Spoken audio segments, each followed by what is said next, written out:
Identify the error. Walking through the park, the sudden loud noise made the baby cry in fear and cling to her mother. Or is there no error? I'll give you 5 seconds to answer.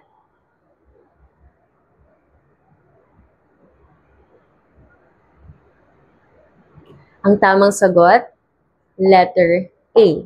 Yung letter A ang mali dyan because it is an example of a dangling modifier. Ano ba yung dangling modifier? Ito yung mga modifier like this na walang minomodify or missing yung minomodify nila or wala silang dinidescribe or pinatutungkulan. Sino ba yung nag-walk through the park?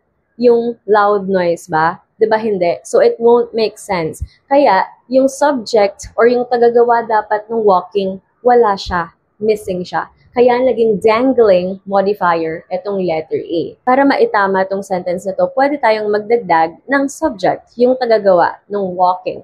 So pwede natin sabihin, instead na walking through the park, pwede natin sabihin na as we were walking through the park, the sudden loud noise, blah, blah, blah. So in that case, meron na tayong tagagawa ng walking. So ito, hindi na siya dangling.